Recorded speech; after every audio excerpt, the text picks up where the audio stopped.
Good morning. Right.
nice start for 7 minutes. Right, how we do? Where is everybody?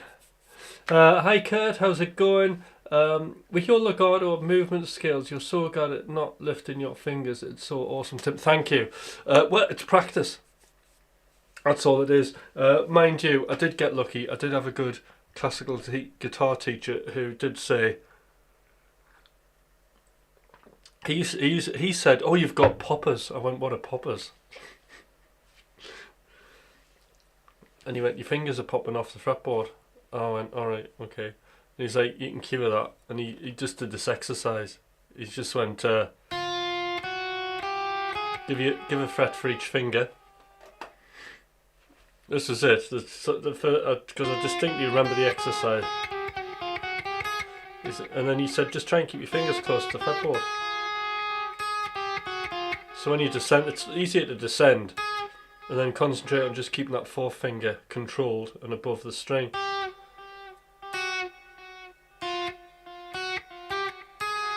And that was it. That was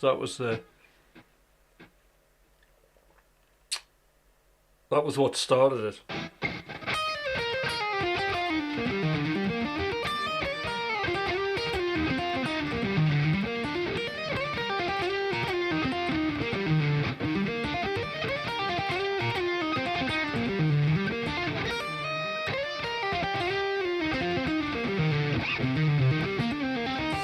Hi Donald, how's it going?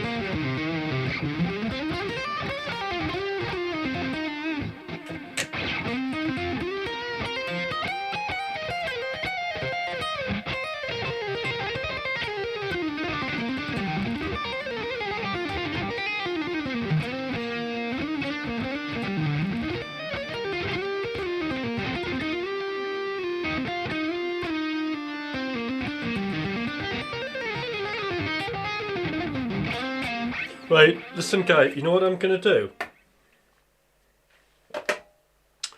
I'm just going to frame this shot. And I'm just going to go quickly make a hot water bottle. I'll be back in a second. I'll just pop this on for you. So it'll literally be 2 minutes.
go. Got the hot water bottle. Right. Probably going to be listening now for a while. Good. So again, you know, if there's any sort of lesson stuff you want to know, we can do that. On a side note for the zoom, what I've done is the zoom on the vertical, there is no zoom. The zoom is actually on the horizontal. So if you're wanting the zooming, you need to be watching on horizontal, because it just isn't working on vertical. Vertical's it's not really the thing to zoom about on, is it? So I've taken it off.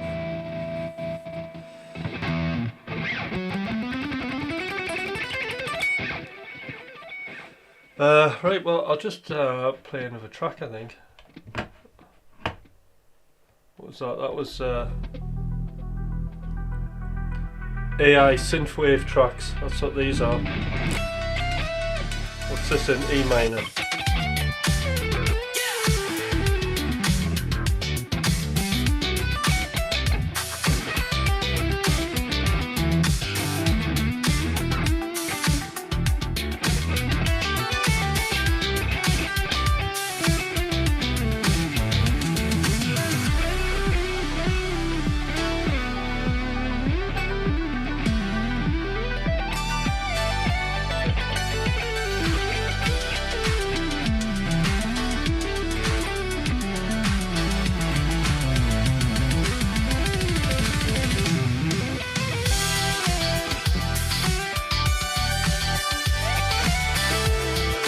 How's the levels?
think I'm about done with that track. Starting to daydream. Yeah, I think my playing's a bit confused, Enzo, at the minute, between hybrid and legato picking. But yes, there is a lot of the Brett Gorsted influence coming in. And I think what's interesting is how far you can push chromatic playing. So I'm starting to do like little moves where I'm starting. In fact, a really good exercise for playing outside is just trying to start with the wrong note on an offbeat and then trying to bring it in. I think we better go to one of our fusion tracks for this. So,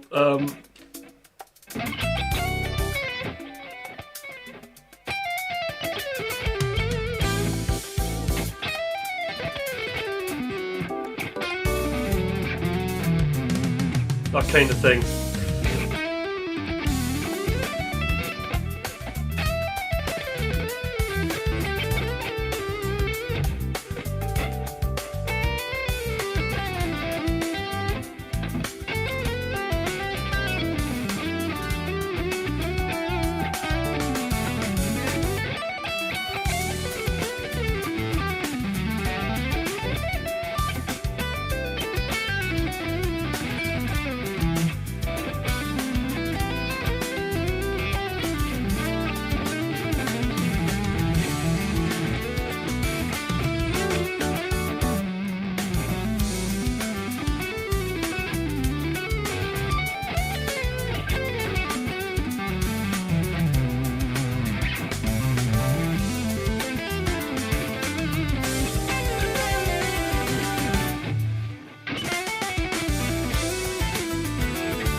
Hi Hawk Productions, how you doing?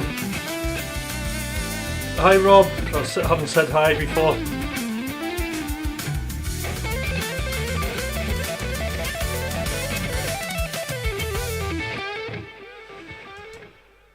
Yeah, chromatic stuff, that's what I'm really into at the minute. Really enjoying it. So I got the Brett Garsted chromatic book, and it's a method book, so there's like a bit of reading,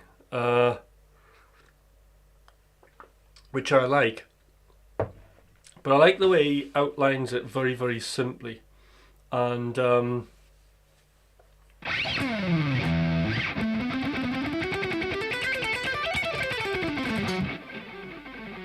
alright, the path pickup, wow.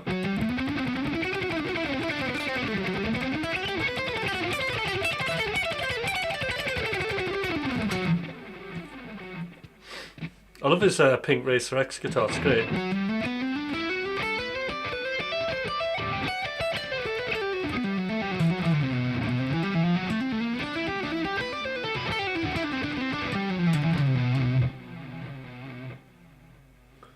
Put my thermos flask somewhere. Anyway.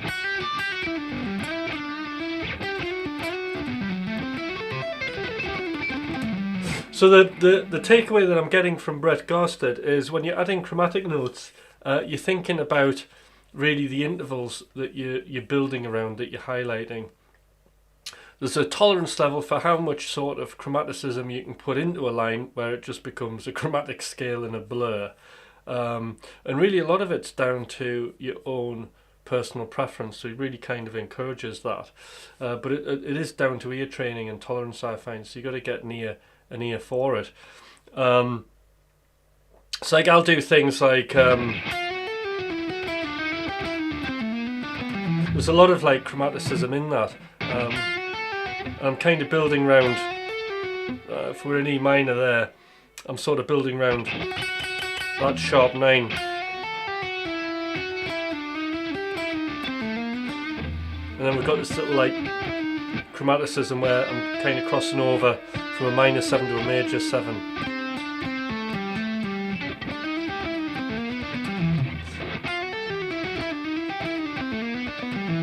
So you kind of highlight there, you've got the flat 5, which is a great note to start on.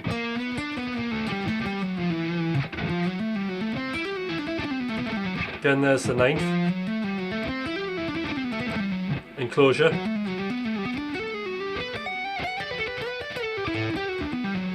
And then no chromaticism. So it's really good how you can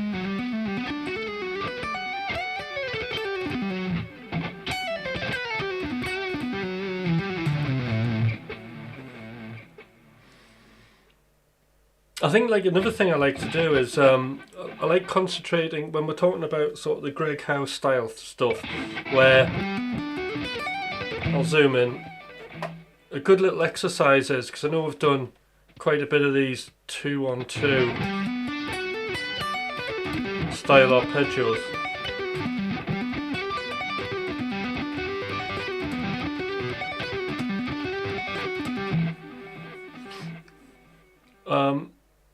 I Southern Girl.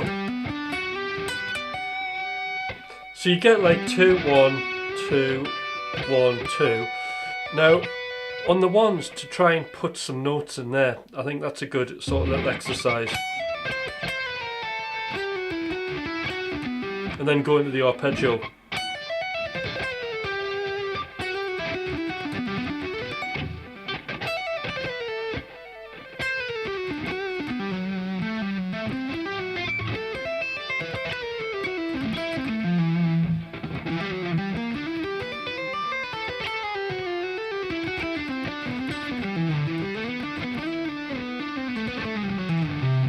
So now we've got fragments of the arpeggio but buried in scale notes and chromaticism.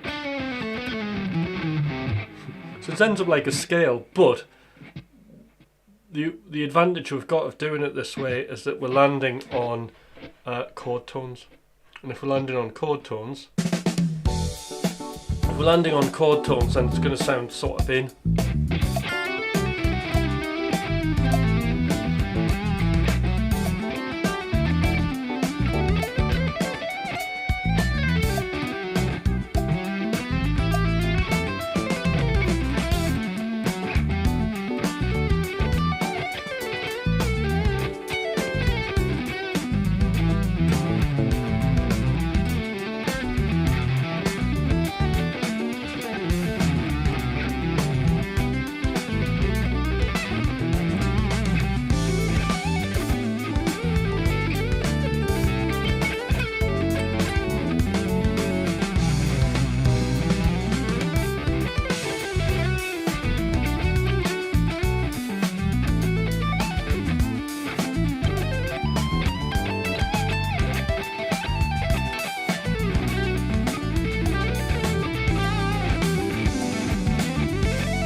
Yes, there's, awesome. There are so many people online doing streams. It's very interesting, isn't it? Very interesting. We're all competing for space. We're all fighting, land grabbing for digital space and attention. Just passing through. Thanks for the YouTube live streams. Thank you. Please, Matthew, do subscribe. And Johan, how's it going? I think you're in the wrong place requesting Megadeth and Metallica. Because do you know why? It's not because I don't like that music. It's perfectly fine. It's because I don't play covers. And there's loads of people just like slogging away playing covers. You might as well go there because they really care passionately about playing stuff that already exists, whereas like I'm just not into that. My philosophy is what could be. Iron sharpens iron. I like that. Yes, absolutely. But you know,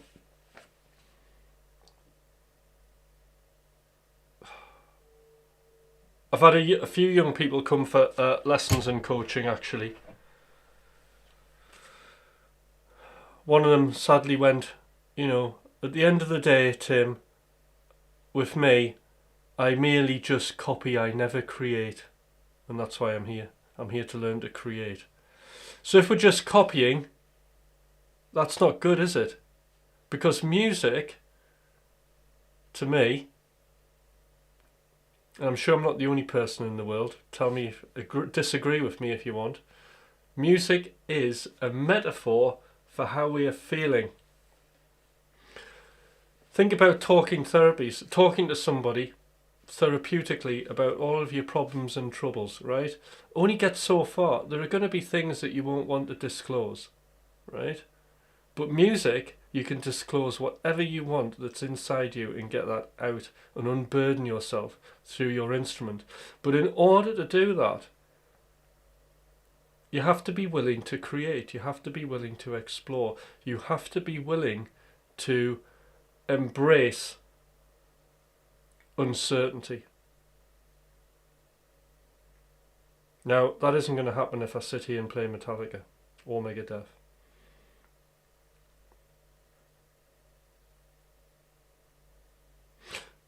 You help us learn how to be our own best self as a musician. Absolutely. But let's not forget, right, being a musician, okay, a practicing musician, because we're always practicing, the skills are transferable into life. You know, this is why we have what I call the conditions of success. We have to understand what our environment around us is. We have to respond to that environment, but we also have to have an environment that facilitates what we're trying to achieve. Oh, there's Danny. Hi, Danny. We have to have habits dialed in. So once you know how to make a habit and how to kind of, I hate the word discipline, but turn up and do the thing that you love doing or wanting to do on a regular basis, come rain or shine, whether you're feeling it, okay, or not, habits is an important thing, isn't it? It's learning that, you know, the neuroplasticity of your brain can change, and you know, you can form a habit where it's just easy to turn up and do the thing that you're wanting to do almost unconsciously. Decisions. We have to make decisions all the time. Decision to play somebody else's music is a decision. But after that, you're just following whatever's there. When we're improvising, we're learning to make decisions very, very quickly in response to serving the music. So the good thing about improvisation is when it's going well, it's pure insight. But that insight actually comes from your practice. It actually comes from the analysis. It comes down to breaking ideas down, seeing how they work, and then remodeling them and repurposing them into your own, playing your own voice, isn't it? So insight and analysis. We have boredom. Hey, who doesn't get bored? I absolutely love streaming, but sometimes it can get a bit samey. Not your problem, but my problem and myself. And that's how we also move forward, you know. Why am I bored of what am I doing? How can I make it more interesting? What would be a challenge? So we learn about that as well. None of these are musical instrument playing skills. Um, Fear. Okay, fear's a big one, because I know there's like, I've been desperately trying to set up, and there's only been a couple of people do it, one-to-one coaching on setting up and doing live streaming, because I think it's just a brilliant thing, and I would love to see more people just coming out, whether you're playing a cover or not, it's fine, you don't have to improvise, right? But there's what we call the inner game of music, and the inner game is how we think and feel about what we're doing, against what is actually happening. And a really good way to like overcome any sort of fear is through graded exposure. And a great way to grade your exposure to fear is basically here on YouTube, because at the end of the day, if you feel uncomfortable, you can just go, okay, everybody, after 5 minutes, that's it from me today, got a dash, bye. And then you just come on the next day. At the end of the day, the harsh reality is, I mean, I love you all, by the way, nobody cares what you do. And when you first start in a channel, there's going to be hardly anybody there. And if there was loads of people anyway, it wouldn't matter, because, they're scrolling or not paying attention. I mean, the average watch time's like, if you're getting over a minute, it's an absolute achievement. So I wouldn't worry about that. But you're in control, and like if I, so I did a lot of this, and I think YouTube's been the thing that's really improved me, because it's got me over that fear. That fear in your playing is really bad, because it can half your playing ability. You can be practicing as much as you want, and then as soon as you get in front of people, sweaty hands happen, shaking, like panic, and then all the stuff that you've been working on just goes out the window. Like everybody has this, I've had it in spades. I had it actually just recently, believe it or not, because I have, like, because of playing all the time, I have like a trapped nerve in my hand, and I thought my hand was going a bit numb. It wasn't. And then the way I got over it was to actually just go on a live stream and prove to myself that there was actually nothing the matter with me, because every mistake I was doing, I was starting to blame on the pinched nerve, and that just wasn't true. So like, what is true? Well, the thing that is true is your last performance, because you're only as good as it, apparently they say. So it's a good benchmark, isn't it?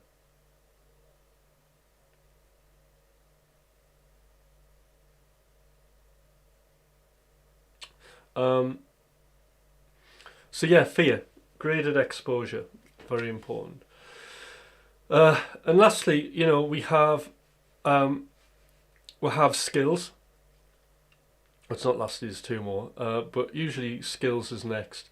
And unfortunately, with skills, this is why skill acquisition's a big thing with people, and it's a massive thing on YouTube, where YouTube tutorials, especially music production, they like to offer solutions for problems that you haven't experienced yet. The way to get good is to solve the problems that you're experiencing, not the problems that somebody says. If you're not doing these 5 things, you're doing it wrong. That's just not true. If you're not experiencing the problem, then you haven't got a problem. However, it doesn't matter what we do in life, there's always a problem. You've got to seek those problems. Understand which are the biggest problems that need solving first, and solve those. Good thing's the Eisenhower matrix for working this out. A lot of the time what I'll do, and this applies to, when I'm writing music and playing guitar, is what I'll have a look at is, what's the biggest problem? And then with regards to live streaming, what's the biggest problem that's like basically the most obvious to the listener?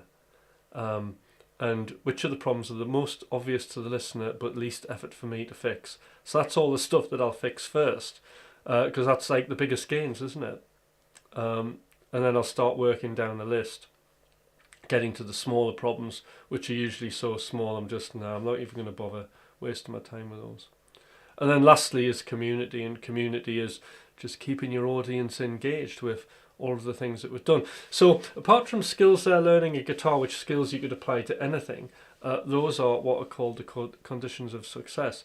And that's part of like how my coaching framework, where the coaching framework I have sort of comes from, is that I'll use that as one of the diagnostics tools. Sorry, I've gone all like technical and psychological. But this is the way that I think about it when people are in the room with me and they're wanting help.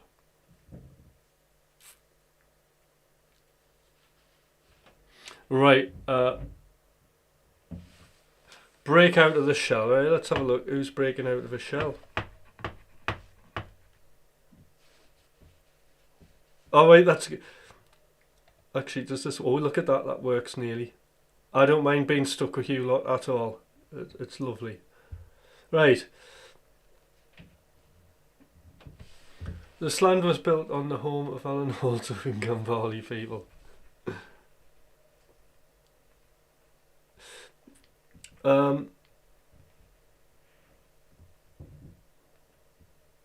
Yes, this is more of a community.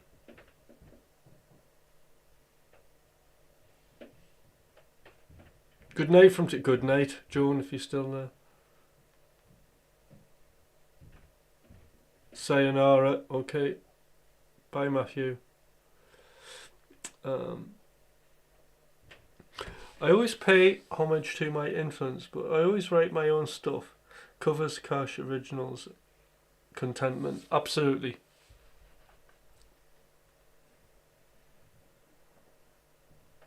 You like Marty Friedman method? Take an idea, change it, and do something different. Absolutely. So you see, like Marty Friedman, like me, is a bit of an old school guitarist. He didn't have YouTube, did he? So basically, what used to happen is I would sit there. I'd have a vinyl record, a shrapnel record, let's say Racer X, and I would record that onto my cassette. And have my little like dumpy cassette recorder, but I was really fast at like play and rewind, play and rewind, play and rewind. And I would start learning licks by ear. So it was great ear training. I remember Paul Gilbert talked about this, didn't he? But then what would happen is I would learn something wrong, okay? But actually in learning something wrong, it would actually be something that I developed into my own style. So effectively you were taking an idea, slightly changing it, and then repurposing it into your own creativity. So when you're looking like a player like Marty Friedman, he likes this exotic scales and stuff like that, and I really like the way he does his bends. And I like that idea where you can just take any note that's out of tune and bend it in tune.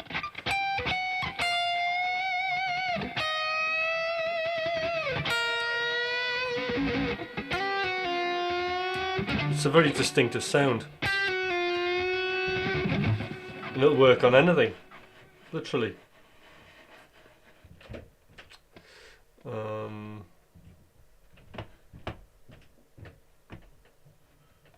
I haven't played this for a while. Let's go to C sharp minor.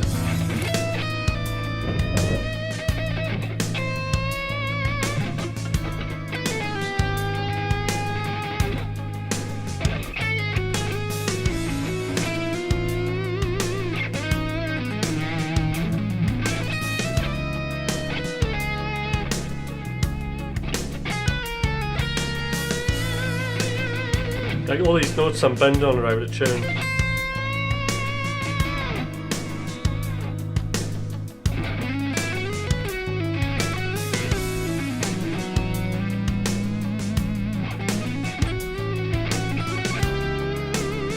It's a good way to get confidence playing the wrong note.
That was a wrong note. That's a wrong note.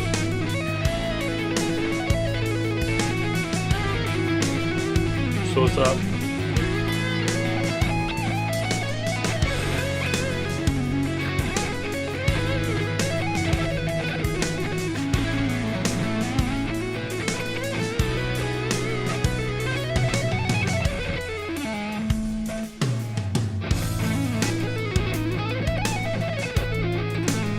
Hi Perplexity, how you doing?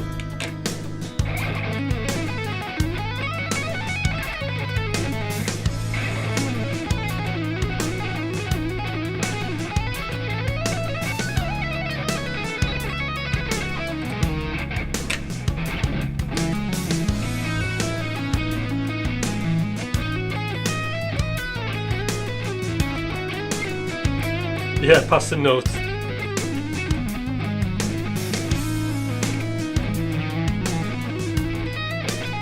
So if you anybody on here, please do subscribe. I keep forgetting to mention subscribing.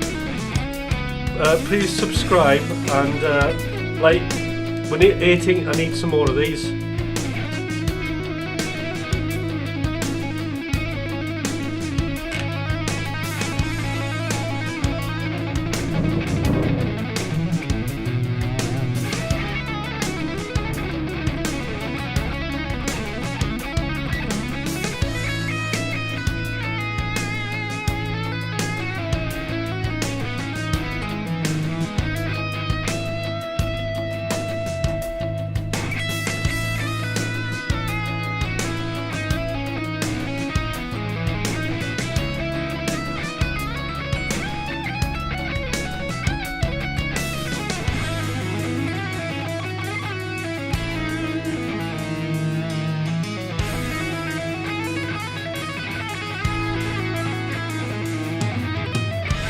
Hi Lords, how long did it take you to get to where you are today?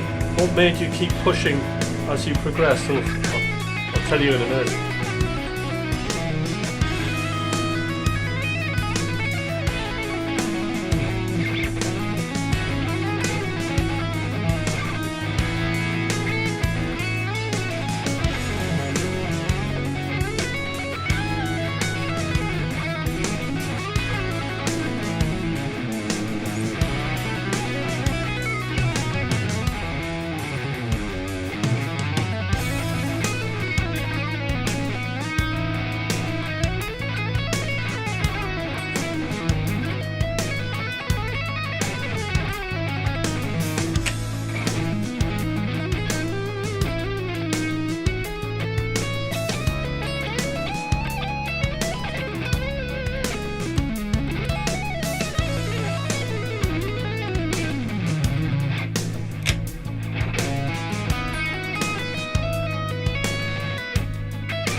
Well, time just flies, isn't it? There's 6 minutes just gone. All right. So yes, do subscribe to the channel. How long did it take you to get to where you are today? What made you keep pushing as you progress? Like lots of things. So there's probably two main kind of drivers that started this, that accelerated it. And one was when I was at school, basically, like, I have really bad dyslexia, like it's really severe. I'm diagnosed.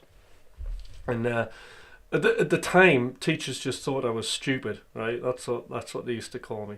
And obviously incredibly damaging to a child saying that. But eventually I went to a school where everybody did music. It was like 75% of the school were musical, and I took piano and guitar lessons. I always wanted to play guitar. I wanted to be like J.E. Lee and Michael J. Fox. So I got lessons, and for some reason I was very, very good. I was able to, read music very quickly. There were no real barriers there, and I was like top of my class, like the only class. So then it was realised, all right, there's something going on here. And luckily, my mum, bless her, she was actually a primary school. She trained as a primary school teacher, and she did a little bit of research, and she found out that possibly I'm showing signs of dyslexia. And sure enough, I got tested, and I was that. And as soon as that happened, then I had lessons, and basically I was re-educated. But because I had dyslexia, and because I was different, and I struggled academically in the class, like the other kids, it was really horrible. I just decided that whatever is to do with mainstream subjects, like getting a normal job, isn't going to happen, and 100% I'm going to be a musician. I made that decision at the age of like 8 or 9. And there was nothing going to stop or change to do that. So off I went, and as soon as I left school, I had a little record deal, and I had my first album out pretty much, and did A-level music, played professionally, didn't have to do a degree, went straight on to a master's course, which is really interesting because I messed up all my school exams, right? But then when I went back to university, I was too advanced to get on a regular bachelor's degree, so they immediately put me on. I had to do a proposal, then just give me it. But then I had a scholarship on a funded master's, so I was actually paid for a master's, which was amazing. And then I did a second one after that, and I was really getting into the academic side of music. And then I was then about to move on to a PhD, but then decided I wanted to live life a bit in the real world, hence becoming a therapeutic musician. And that's like the day job. So because the job that I have is highly creative, and I get to play and write music all day long, and it's like a wonderful thing, that keeps me going. But I think the other thing that which is a little bit of a sad story, I'll not go into it too much, but actually when I was 16, 17, after I left school, unfortunately my brother, who had really bad asthma, he had an asthma attack and he died. And that obviously had a big impact. And again, that kind of reinforced the thing of like, we only have one life, and therefore I'm not going to compromise on anything that I want to do that's going to make me happy, that's going to make me lead a good life. So because of his death, that also pushed me into, in a good way, staying with the guitar. So there was that. And then like now, after sort of playing in bands and then becoming employed by the NHS. So like my job is like, it's a really weird job. It's like a music therapist, but I have a really big caseload, and the way that there's no particular one way that I have to engage with clients. I can use it by any means, literally. So whether it's guitar, singing, music technology, production, I do intensive interaction. That's like one of my specialities. Like one of my favourite things to do is intensive interaction. What intensive interaction is basically I'll work with patients who have severe learning difficulties. So adults, and they'll have the IQ of like a 2-year-old. And obviously life can be very frustrating for them, and pretty much when you're in that situation, your life is you being told what to do, and it can be frustrating. And sometimes when you feel that your needs aren't being met, that can lead to escalation. And there's only so many drugs you can give people to keep them calm. So one of my jobs is to build up a therapeutic relationship with somebody, and then just do music sessions, improvising. So these guys, some of them will be non-verbal, and what I'll do is I'll just play music games with them. I'll play music, and they'll start kind of making noises or body motions, and it becomes a game.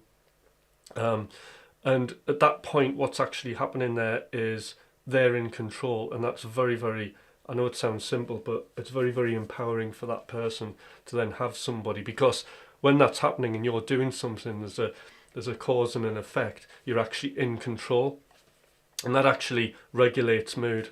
So that's like one of my special things. So I do that quite a lot.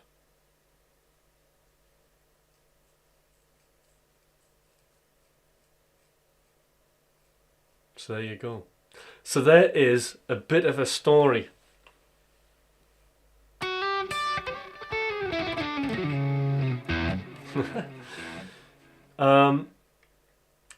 Huey Lewis, who keeps that ping pong ding? Right, of course, it's you. Right,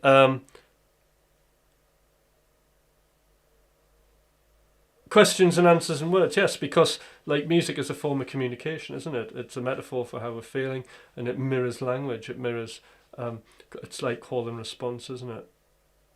Yeah.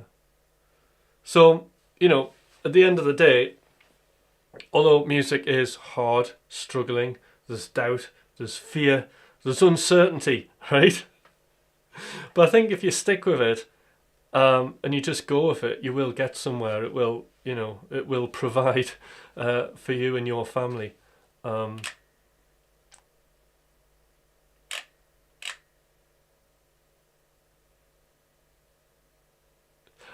you know what? Embarrassingly, Riffs, I should know more about Sean Lane, but I don't. I know who he is, and I listen to him, and I just remember him doing those wild...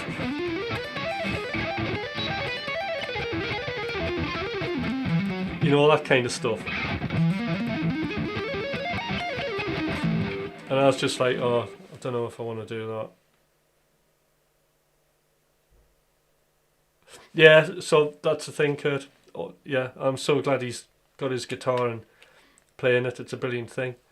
You know, because then you can get your guitar, you can jam along with him, and you love that.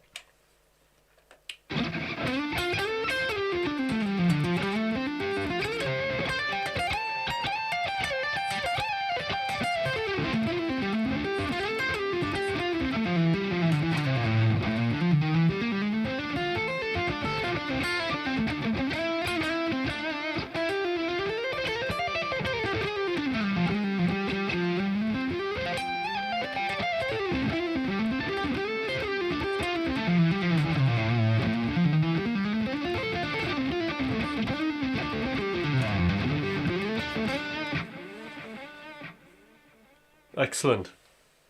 Right, now, you know what? I need to find... Right, I need to find my thermos flask with my coffee in 2 seconds, right? I'll be back. I'll just nip up the... I'll just frame this. Right, 2 seconds. So I do need my coffee. And it's here somewhere. I did make it. Ah, here it is. Got it. Right, and I think I'm going to have to get a new thermos flask because this is just ridiculous. I make it every morning. I'll order one today.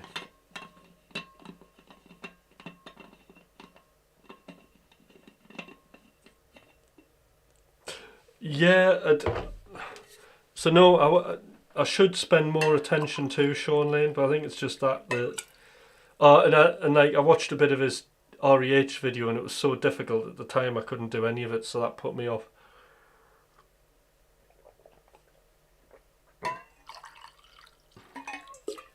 In particular, it's that cross. I remember he was doing scales that were groups of 5 and crossing fingers, and I found that incredibly difficult to do, so I just kind of ran away from it.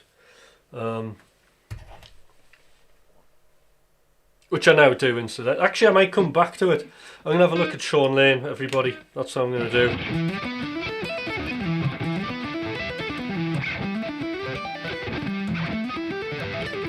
Yeah, it's just that crossing your fingers over that, which I do now. Lydian Dreams, let's give it a go. E Lydian. Oh god, right, hold on.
Well, that's it. That was fun. That was alright, that. Not my usual key to playing. Lydian mode's great though.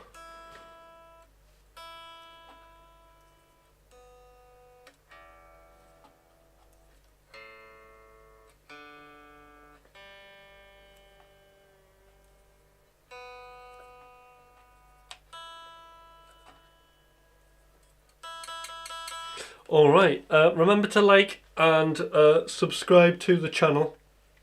I used to have a subscribe button, but I don't now, so I'll have to reintroduce it. Hey, anybody want to ask anything?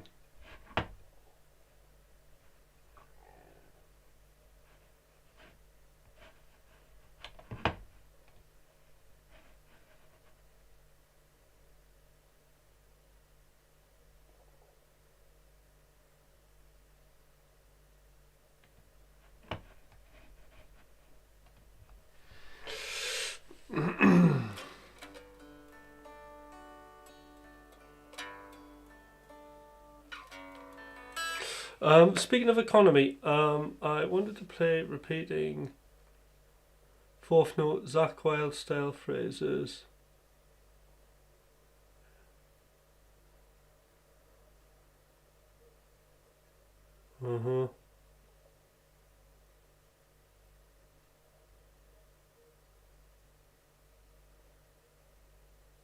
There aren't any there are no cons.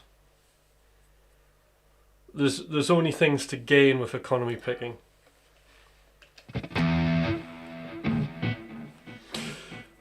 People say it's more softer or something, or you have less control. That's just not true. The thing about economy picking, to be good at economy picking, right, you have to be good at alternate picking. This is the thing, because one of the caveats. So when Frank Gambale did his first video, he just really talked about doing economy picking where everything you did was strictly economy picking, which meant that to turn a lick round you had to have an even number of notes.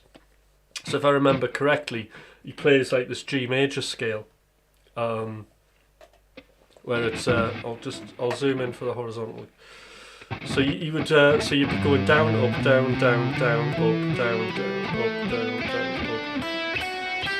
But when he got here, he would play this.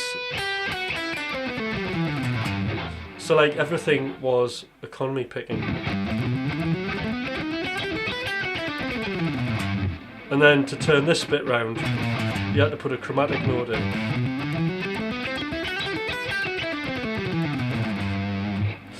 Which is fine, but the problem with that is when you're improvising, like I don't want to have to think about, I'm going in this direction, I need to do basically an even number of notes. It's just like, that's just doing my head in. So I kind of gave up on that, but then I realised watching Rick Graham that, and then going to a lesson, because he actually helped me with my economy picking, that what you can do is if you're good at picking, which I was, and you've got an inside motion, then you don't have, those rules don't apply to you, because what you can do, so the problems are going to start here when you're turning the lick round, because you're going to go down, up, down, down, up, down, up, down, inside, up. So we've got that, which is a guitarist's nightmare. So you do need to have good alternate picking. That's the caveat if you're going to kind of freely just do that.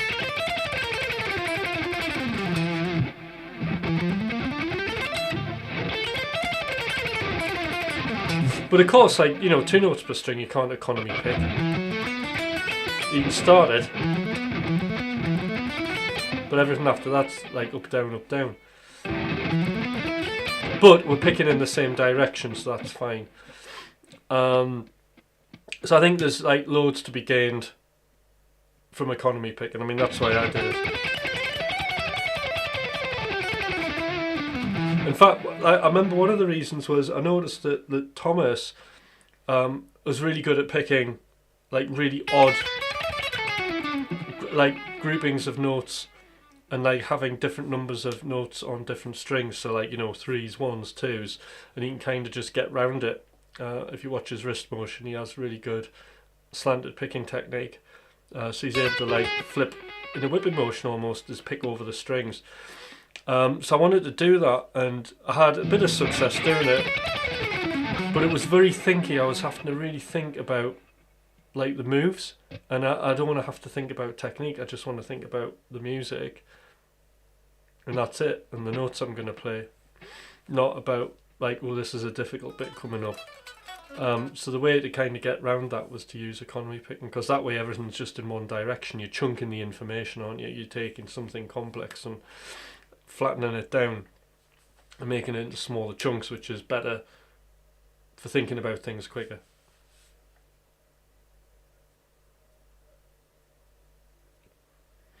Do I write? Yes, I write on piano. I just go on and start playing synths.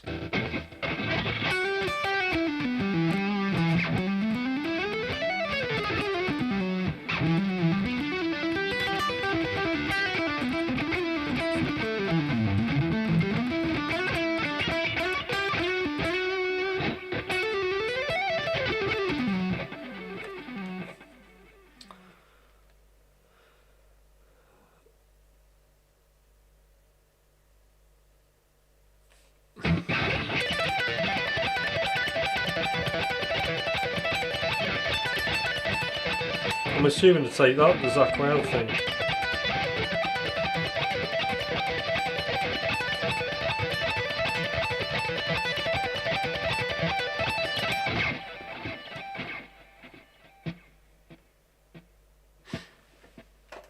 That's a good question, actually. Very good.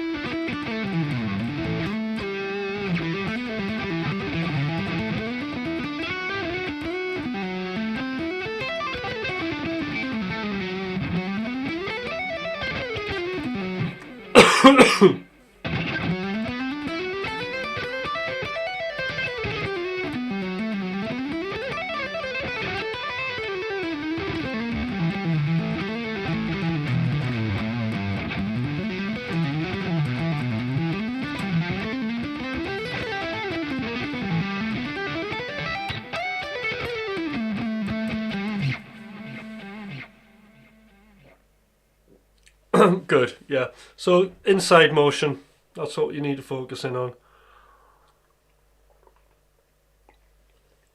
And I mean, you can even do things like you're getting about with alternate picking, and then for bigger runs you use an economy. So everybody finds the descending runs of alternate picking quite difficult.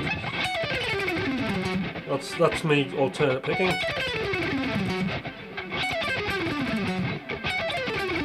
And that's the economy. So there's not much difference between the two things. And the economy one's more reliable.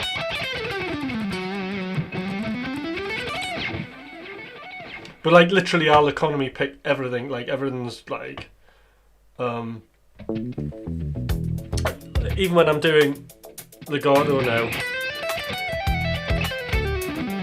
it's like economy.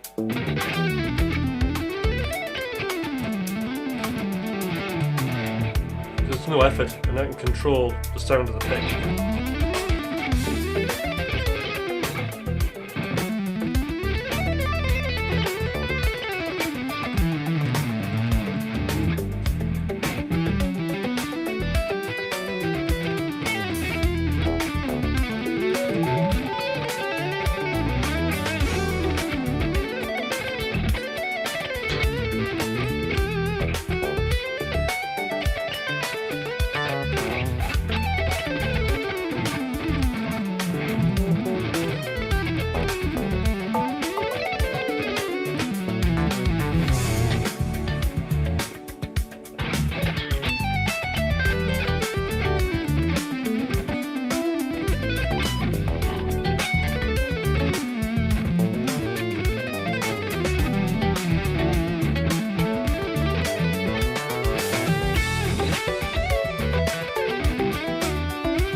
All right. Been a bit of a journey, hasn't it? All right. Thanks, everybody. I think we've got a couple more minutes, so I'll probably pour. I think that's my playing done for this morning, anyway. For this bit of the morning.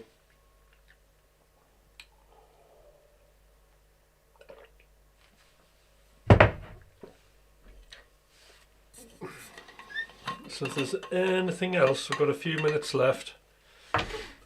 Otherwise, I'm going to enjoy my coffee. Oh, and if you like this channel and you want to support it, why not become a member? That's the other thing, because that's good, because all of the money that comes in on membership, I reinvest into the stream. So at the minute, the latest thing is I'm looking at, with the next lot of streaming money, looking at getting an Osbot camera. I have got a DJI, but I'm wanting an Osbot because the object tracking on it's really good. And what I want to do is have like tracking on my hand that's really reliable. So you can see my hand moving up and down the fretboard. And that camera would go here. And then that's all its sole purpose would be. But it's an Osbot Tail Air that I need to get. They're about $1,000. $1,000 odd. And I will get one. So please do, if you want, become a member, but don't feel under pressure because everything's for free anyway here. You can just come on here and ask a question, can't you? Costs nothing.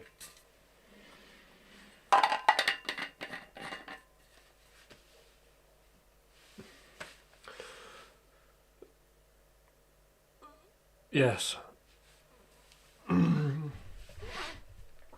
Alright everybody, so that's it. I'm not streaming tomorrow because I'm in physio.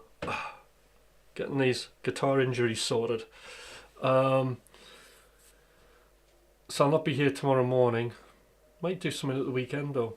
You never know. I quite fancy doing like a little Saturday stream maybe, because it's a good way. It's a nice way to spend your Saturday. Other than that, I'll be back on. Like next week, I'm hoping I can do quite a few streams because I need to sort of kind of get things back.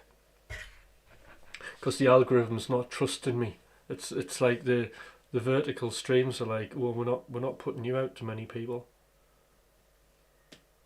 So not to worry. And that's it from me. All right. Bye everybody. Right, where's the off button? There it is. Finish. See ya.